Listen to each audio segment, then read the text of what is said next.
This is the Ben Shapiro Show, AM 770 KTTH, KTTH.com, live from the Online Trading Academy studio. Most disturbing story of the day, folks, comes courtesy of the leftists over at Salon.com, which is a very, very leftist website, Salon.com. Jenny Kutner writing, quote, get ready for this. A woman describes her sexual relationship with her estranged father. I'll tell you why I'm reading this in just a bit. Genetic sexual attraction is a term used to describe intense, almost obsessive, romantic, and sexual feelings that estranged relatives often feel for each other upon reunion. Yes, I said often, writes Jenny Kutner. According to The Guardian, 50% of reunions between siblings or parents and offspring separated at birth result in genetic sexual attraction, a much higher proportion than one might expect, especially given the dearth of research on these relationships. Science of Us notes that the most underreported of all GSA relationships is between biological fathers and daughters, which are often scrutinized for power dynamics similar to many abusive relationships. So naturally, the blog went ahead and found a young woman who is quote-unquote dating her dad to hear her side of things. Science of Us spoke with an 18-year-old from the Great Lakes region who has been in a serious relationship with her previously estranged father for 2 years. The two are engaged to be married, but did not see each other for 12 years before they reunited. The woman explains that when they first saw each other when she was 16, their attraction was immediate. Quote, it was so weird and confusing. I was seeing my dad for the first time in forever, but it was also like he's so good looking. And then I was like, what the hell are you thinking? What is wrong with you? I saw him as my dad, but then also part of me was like, I'm meeting this guy who I've been talking to over the internet and really connecting with, and I find him attractive. The two began a sexual relationship within the first few days they were together. Quote, we stopped and said we didn't know what was going on, but admitted that we had strong feelings for each other.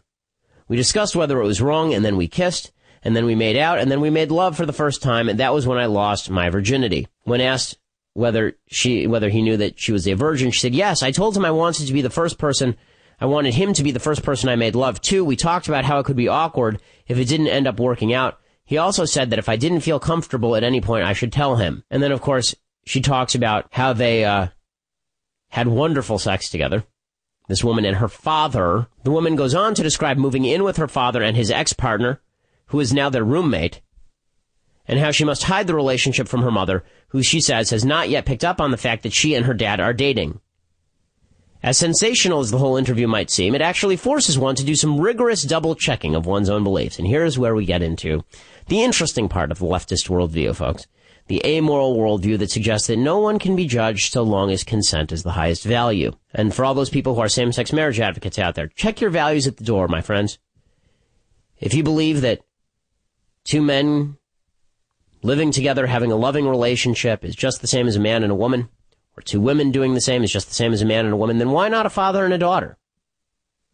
Jenny Kutner writes, what the woman has to say about having children with her father, for instance, certainly forced me to consider my response carefully, given my own advocacy of reproductive freedom. See, all these folks who like abortion, they come up against the awkward realization that if these people aren't going to have kids or can just abort the kids they're having, then no harm, no foul, right?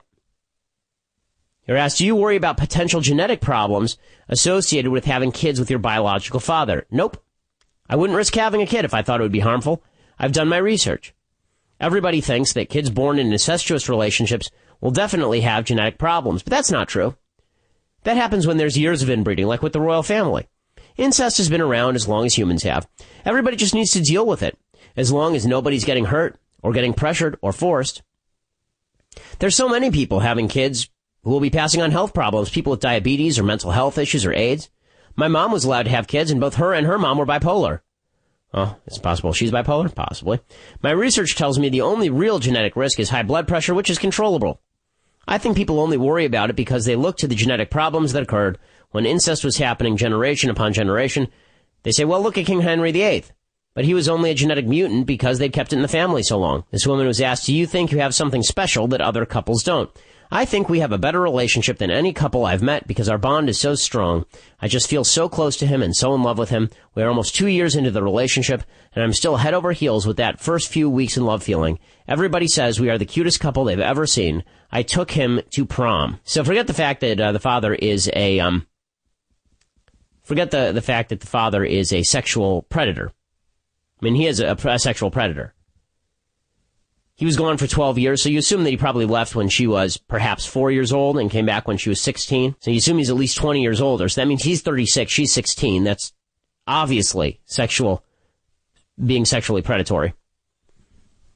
But that's the point. Folks on the left don't really have a rationale for why they oppose things like this. Other than sheer bigotry, of course. And it is. It's bigotry. I mean, if you don't believe in a higher moral authority, if you don't believe that fathers and daughters shouldn't be having sex, I guess that you're just a bigot. In the same way that you're a bigot, because if you believe that men and women create a better relationship, you're a bigot. If you believe that unrelated men and women create a better relationship, then you're a bigot. If you believe that those people create a better relationship because it's a better environment for having children, you're a bigot. It's all just bigotry. See, these long-standing human values, all just bigotry. We can wipe them all away with just the wave of our hand. And wouldn't that be a better world?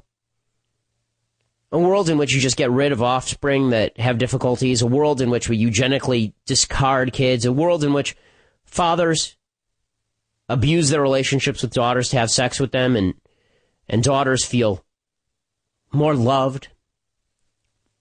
If you're somebody who believes, if you're a libertarian, if you're somebody who believes that live and let live when it comes to this sort of stuff, at least with regard to societal taboos, then you really should be very comfortable with this story. It should make you happy. After all, whatever floats your boat, right? And you wonder why people think that God is necessary. God is necessary because it turns out that people are capable of great evil to themselves and others, very often with the masquerade of consent in play. And in this case, I think it would be very difficult to argue that you're looking at full consent for a daughter deprived of her father at an early age, and then he comes back and preys on her.